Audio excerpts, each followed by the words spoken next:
Jadi tadi masalah bisikan ya, gue sih itu kan tadi udah sampein apa, nah itu ada yang Allah itu kan memang min syarril waswasil khannas allazi fi sudurin nas minal jinnati wan nas. Jadi bisikan-bisikan itu yang dari manusia, dari jin itu secara spesifik itu Allah menyebutkan di Quran memang lebih bahaya daripada gangguan makhluk-makhluk yang lainnya.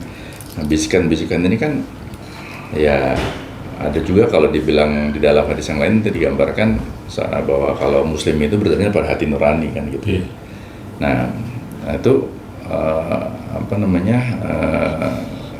lu sekarang betul lu bisa kira-kira bisa bedain bisikan mana yang baik, bisikan mana dari siapa gitu kira-kira? Membedakannya sekarang gue mendengar bisikan tidak lagi dengan panca indera, tidak lagi. Jadi gue gimana ya? Gue berarti bukan mendengar sudah. Kalau mendengar kan pakai kuping. Emang harusnya di sini sih. Gue sekarang di hati dan tiba-tiba ya bergerak aja. Apa yang ada di hati gue itu gue bergerak. Banyak kali sholatnya juga karena ada bisikan gitu. Bisikan tapi luar terus jadi gerak gitu ya. Iya. Gitu. Memang harus begitu kalau dan itu nggak bisa dilawan. Kalau mau pergi ini nggak bisa dilawan juga. Padahal kadang-kadang kok gue harus pergi gitu ya. Setelah ada jeda berapa lama, baru bisa tuh. Jadi janjian sama orang jadi ribet buat gue gitu. Kadang-kadang nggak boleh mau pergi kemana, kadang-kadang nggak bisa. Mau pergi ke tempat seseorang kalau tujuannya baik, tujuannya nggak jelas gitu ya. Kalau baik biasanya langsung bisa nyampe gitu. Kalau nggak jelas suka melintir. Iya, melintir. Kadang-kadang nggak nyampe juga. Berarti bukan bisikan ya? Iya, tapi ada suara, seperti suara gitu. Kata hati mungkin. Seperti game gitu.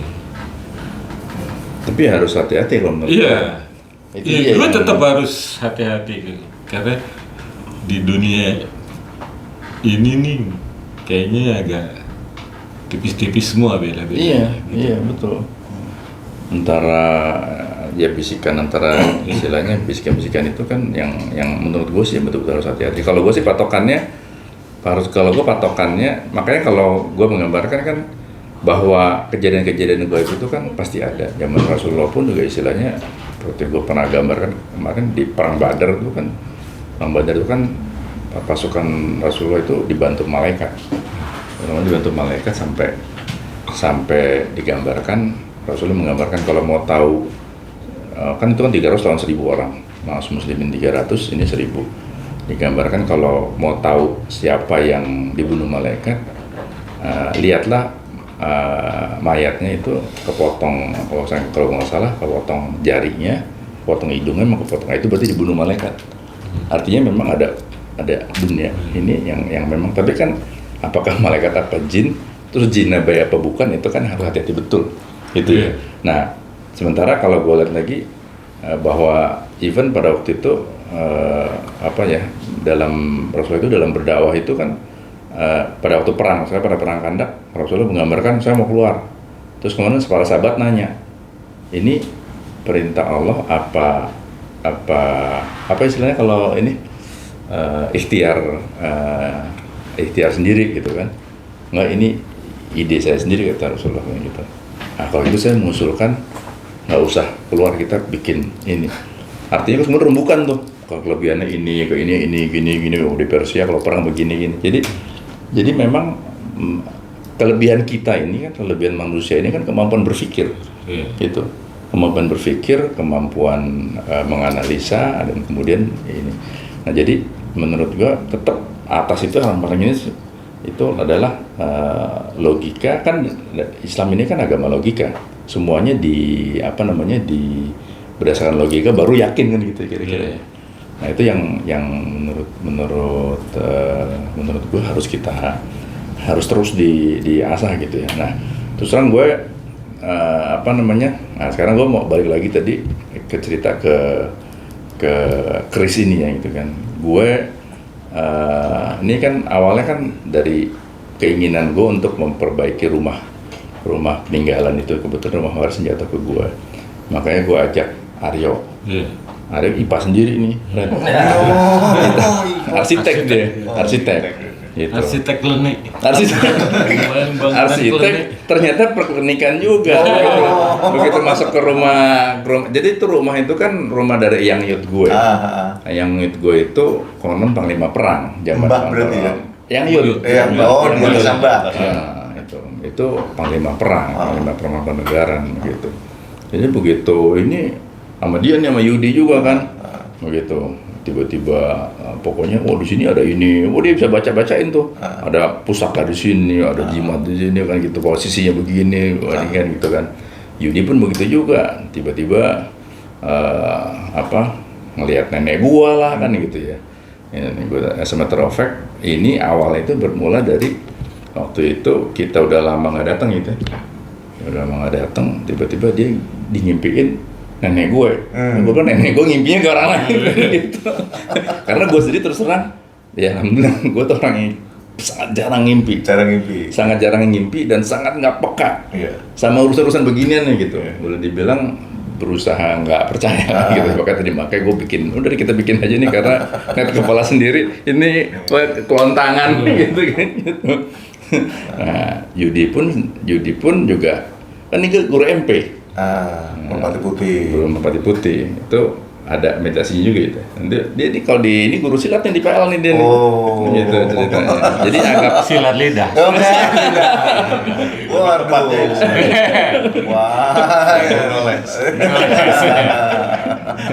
gitu. Jadi dia yang ngimpi dia yang ngimpi ini nenek gue ya, itu terus gimana itu dulu mimpi gimana maksudnya? Dari awal dulu kali. Iya. Waktu mungkin teman-teman bantu juga lu untuk rencana rumah yang di sana kan datang berempat ya kita waktu itu ya. Berempat, terus waktu itu udah mau sore. Ada sepupu lu juga, saudara lu di sana, 2 orang. Tapi nggak tahu gimana kita tinggal di dalam nih berempat, gua sama Aryo. Terus masuklah ke dalam, ternyata di sini ada ini terus ada soko guru yang hilang lah atau apa. Terus gua kayak mendekat di situ, terus gua balik lagi ke situ, yang ke situnya itu yang akhirnya tadi malam keluarlah ini salah satu dari ini gitu. Terus pas di situ gua kayak merasakan kesetrum. Kadang-kadang sih memang dibilang peka, gue juga nggak mau gue pikirin karena gue lebih sering diskusi sama Ki Satno selama ini kalau latihan juga gitu. Terus saat itu gue akhirnya bilang sama Aryo juga pas sampai Jakarta, gue diskusi sama Satrio, gue bilang gue nggak pernah nih ada penampakan terus gue bisa komunikasi. Gue tanya siapa gitu, aku Purwo katanya. Nenek gue tuh berarti? Iya, Purwo. Terus udah keliling-keliling situ, masuklah ke kamar salah satu kamar itu yang jarang dibuka katanya ya, jarang dibuka, ada lemari terus gelap, ada foto. Ini siapa ini yang Purwo lah, ini tadi yang nongol bilang gitu.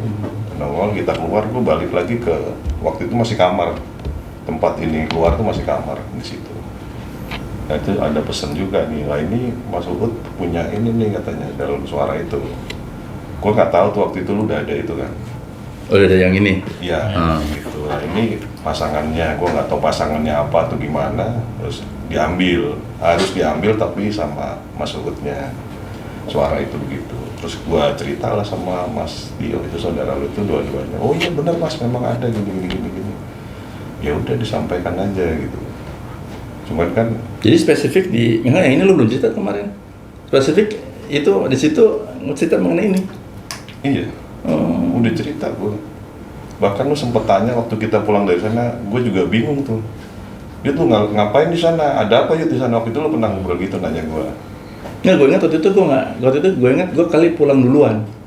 Ingat nih, gue naik pesawat. Iya kan? Iya, gue pulang pesawat. Lu malam lu lihat sendiri deh gitu. Iya benar, lu pulang duluan gitu. Iya, sama bapak ya. Ya tinggal kita berempat. Terus berapa hari kemudian itu lu sempet nanya, gue kan mau cerita terus terang aja kan, hati-hati kan, gitu loh. Karena kan kita agamanya kan harus dari sisi agama kan, takut salah atau apa. Jadi gue terus terang agak hati-hati. Tapi selebihnya gue kalau menanggapi hal kayak gitu tuh kan, kalau gue pribadi itu semua atas izin Allah. Jadi ya gue, maksud gue apa ya, gue dikasih tahu ini. Gue sebelumnya nggak pernah tuh? Iya dulu pernah lah. Tapi ini yang kemarin di Solo itu gue nggak pernah dengar suara. Pernah sih gue ngobrol, lu belum, tapi si Satria waktu kita pernah latihan di rumah sampai datang segala macem. Oh lu bisa? Nggak bisa, lu ntar satu saat mungkin bisa gitu, katanya gitu. Gue ingetnya ngomong gitu. Ya gue nggak kepingin harus bisa, jadi bisa juga. Tapi kalau tiba-tiba tuh kemarin bisa, akhirnya gue bingung, kenapa ya ini kok kayak gitu. Nah, gue bisa aja emosional kan, di rumah lu ada gini, gue ada pesen gitu. Tapi karena gue punya apa namanya, gue nanti aja deh, ini semua kan karena izin Allah, gue nganggapnya begitu. Jadi ya biar aja nanti waktunya, karena waktu itu lu sibuk juga kan, sampai sehingga akhirnya mimpi lagi lah itu bahwa lu harus ke sana. Lu ngimpi lagi? Ya, Berapa bulan itu kan, gue cerita berapa bulan, gue cerita, ya lu ngomong aja sama Ud, ya udah ntar deh. Lu kan sibuk banget tuh saat itu. Gue bilang ada, biarin aja deh, kalau memang gue harus ngomong atas izin Allah ya nanti ada waktunya. Sehingga akhirnya waktu itu lu ngobrol kan, lu juga, Yud gua kepikiran nih rumah Solo yang harus gini. Itu kapan ya? 2 minggu yang lalu? Sebulan yang lalu. Yud gua kepikiran rumah Solo gini. Wah gua pikir nih momen gua keluar pas kita berdua doang kalau nggak salah kan waktu itu. Terus ada apa Yud mesti ke sana gitu kan. Kalau gua diskusi sama teman-teman ya nyekar aja dulu lah gitu, apa ternyata ya kayak gini gitu. Kalau runtutannya akhirnya dari perjalanan itu sampai tadi malam yang membuat gua kan ini bener nggak ya kan gitu ya. tapi kenceng banget, keluar tuh barang. Bener nggak sih ini, tapi keluar tuh barang gitu. Kan bawaannya ada nih, harus sama Mas Uut katanya di sana, dia harus ada di sana gitu. Karena memang temennya yang ada di dia gitu kan, gitu, ini harus ada gitu. Yang ini nih. Berarti jadi ini kan, ini temennya ini ya berarti. Iya, titik yang ini. Karena udah ada satu lagi Mas di sana gitu, sama Mas Uut udah ada gitu. Ini harus dibawa ini untuk kemarin ini. Enggak. Guanya harus di situ. Harusnya harus ikut. Gitu. Karena memang ya kalau yang ngerti gitu memang aku lah gitu loh. Terus ya udahlah, semalam kita keluar, kita datang sana, ini bisa ditarik. Jadi mau dibongkar tuh. Iya. Bongkar aja. Jadi gini, gue kan gue orang sekolahan, Jadi waktu akhirnya pendek cerita, begitu waktu itu udah Maria belum sih? Ada itu juga. Udah. Sebenarnya berempat. Gua duluan sama lu, sama Zaid sama siapa ya? Didit ya? Sama Didit ya? Sama Zaid ya. Sama Zaid ya. Kan kita datang dulu ke sana. Zaid anak gue, anak gue di Amerika. Jadi kita berempat ke sana kan. Itu kalau gua secara ilmu arsitek kan gua mesti lihat existingnya ya. Iya. Bangunannya kayak gimana, dan gua mesti mapping lah ya, ngukur ini jaraknya sekian. Oke. Tapi waktu gua masuk ke sana, gua kok apa ya?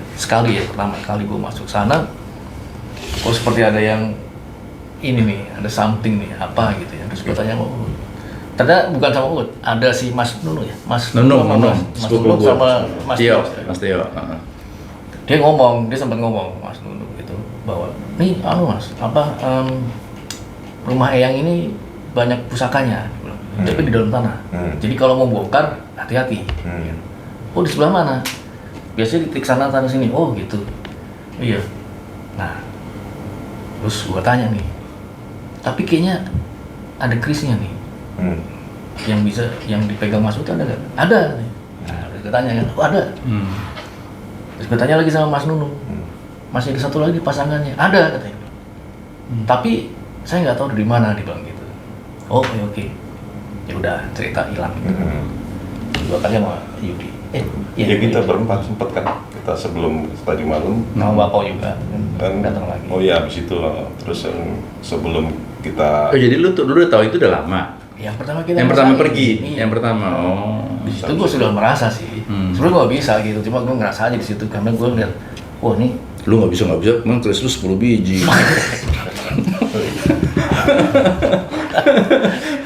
kebetulan. Gue dari situ karena gue lihat posisi titik-titik kolom segala macam itu kan harus ada yang dirubah gitu kan. Oh ini dirubah gini-gini. Tapi gue merasa bahwa ada beberapa kolom yang nggak bisa dirubah. Ada bidang-bidang yang bisa dirubah dan gue belum tahu itu apa. Tapi gue udah tahu bahwa itu ternyata berhubungan sama leluhur, artinya Simbah atau Eyang ya, yang buyut atau apa gue nggak tahu. Gue nanya sama lu terus Mas Nunung juga nerangin bahwa iya memang ada gitu, ada pusaka itu yang oh ya oke. 2 kali gue datang makin kencang. ya, Oh, gue tahu. Oh, titiknya di sini nggak bisa berubah nih. Gue tahu. Jadi kalau gue mau berubah itu, gue harus berubah. Gimana caranya? Tidak menghilangkan itu. Iya. Nah, itu PR. Tiang-tiang itu ya. Yang maupun ada lantai sih. Ada Oke. lantai. Ya, Kan sulit. Kalau untuk arsitek, gue malah lebih baik kan dihilangin nol, semua. iya, Ya. dari nol. Makanya gue bilang mau. Ada titik yang gue bilang, udah keluarin aja semua, kita bangun aja di ruang. Gue bingung nih, wah ini agak repot kalau kayak gini. Jadi kemarin begitu Yudi udah ngomong begitu, kemudian pergi ke sana, kita pergi ke sana. Nah, agak lucu juga, gua sebetulnya kan nggak pernah tinggal di rumah itu. Yang paling sering sebetulnya kakak gua yang paling besar, Mas gitu Nunung. ya, Mas. Bukan kakak gua yang paling besar, kakak kandung gua. Oke. Nah, terus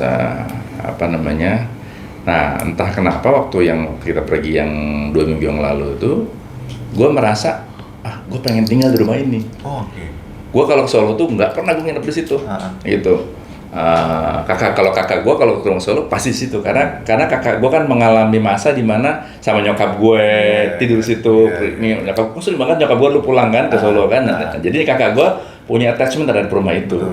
Gue nggak pernah, kecuali 2 minggu yang lalu.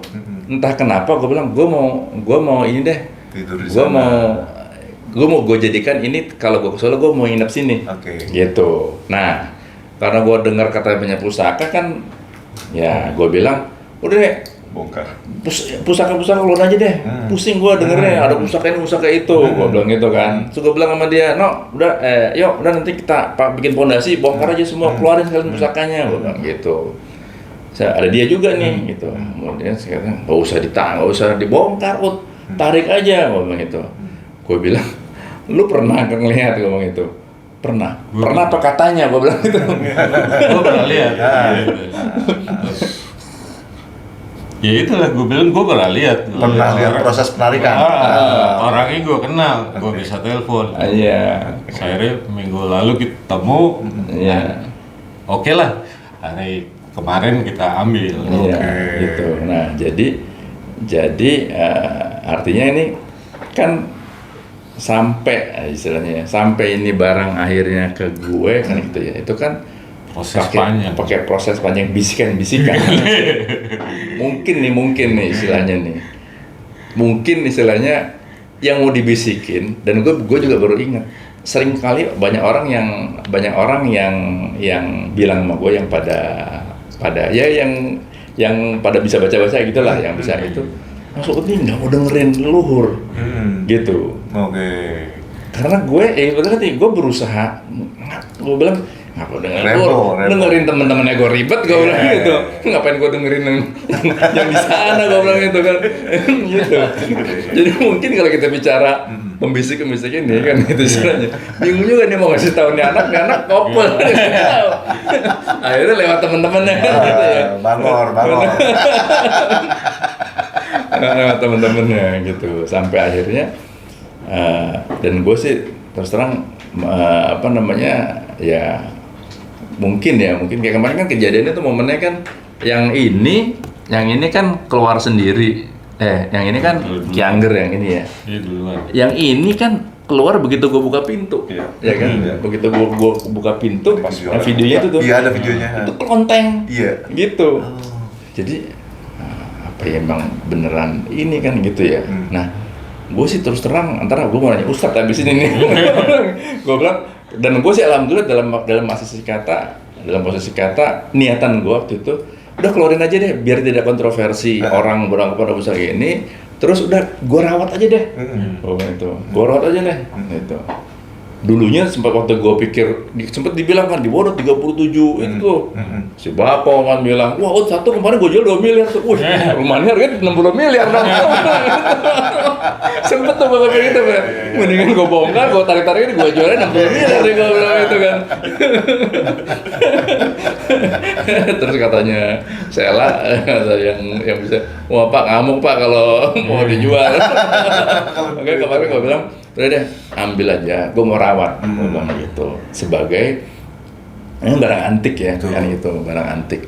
Jadi gue istilahnya melihat ini bahwa ini peninggalan mungkin dari yang youth gue, whatever caranya gimana yang terjadi kan gitu ya, cara yang terjadi. Ada satu lagi sorry, kebetulan makamnya Yangnya, makam keluarganya dia, makam ada keluarga juga satu tempat. Oh, makam keluarga. Keluarga lu sama keluarga. Oh, Jadi kita di makam, jadi yang gue itu namanya bibis luhur.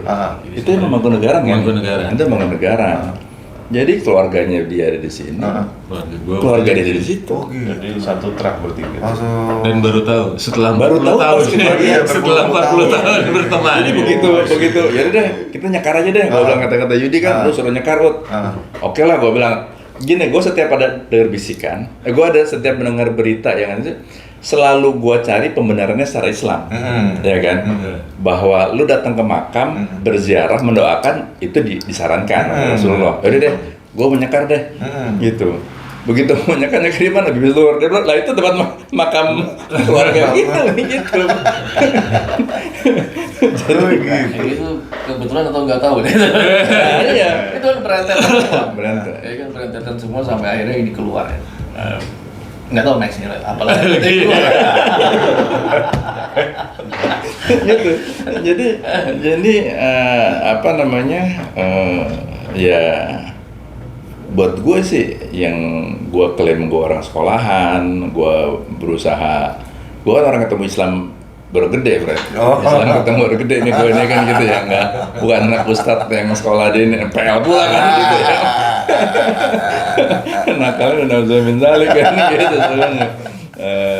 Berusaha semuanya serba logical gitu ya.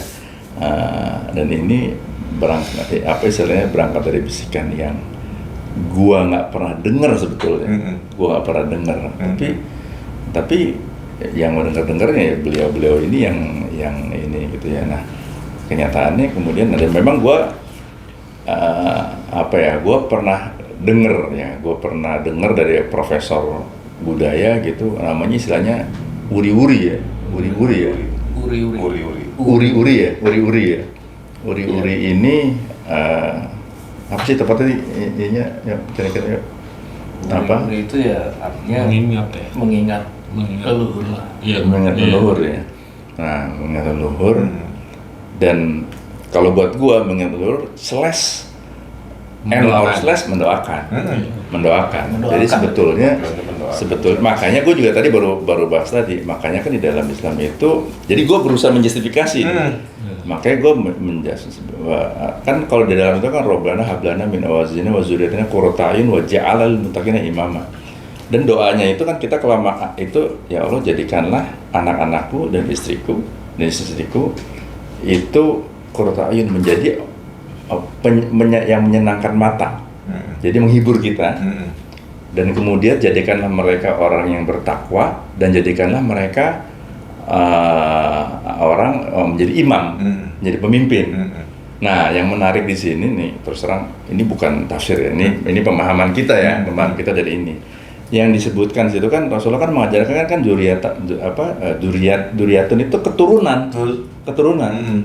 Jadi artinya mungkin ya istilahnya ya dengan begini kan kita gue jadi ngedoain yang youth gue kan gitu ya, yang youth gue mau diingat ini itu, jadi mungkin ya lebih ke apa istilahnya ya itu mungkin pesan-pesan bisikan, walaupun nanti istilahnya apakah itu melalui kodamnya lah kan, kalau kodam ini kan nggak mati ya banyak yang karena mereka umurnya panjang ya. Jin-jin ini kan umurnya panjang ya kan? Iya. Iya kan? Katanya ada yang kodam yang ngikutin gue itu ya yang ngikut gue tuh kodamnya ngikut gue katanya kan gitu ya. Gue nggak pernah ambil peduli, cuman orang selalu ngomong begitu kan gitu ya.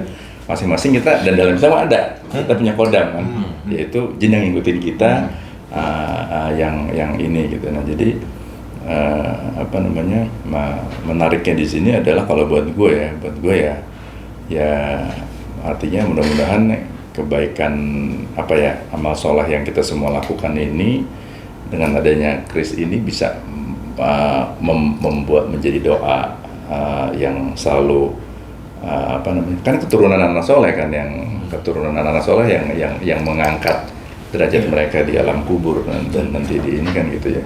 Karena kalau saya jadi ingat, kita tuh sebagai orang Islam tuh disuruh nginget nasab. Nah, saya, bapak saya, gitu kan, sampai kemana gitu. Nah itu memang di Islam itu biasa dilakukan, Mas. Gitu ya. Jadi kayak misalnya Nabi Muhammad kan nggak punya anak laki-laki, tapi kan ada cucu-cucunya kan, Hasan Hussein.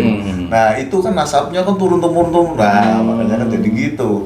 Jadi perilaku atau kebiasaan yang kita pikir itu kayaknya bukan di Islam deh, tapi dilakukan kok. Itu seperti itu ya, nasabnya sampai nyambung.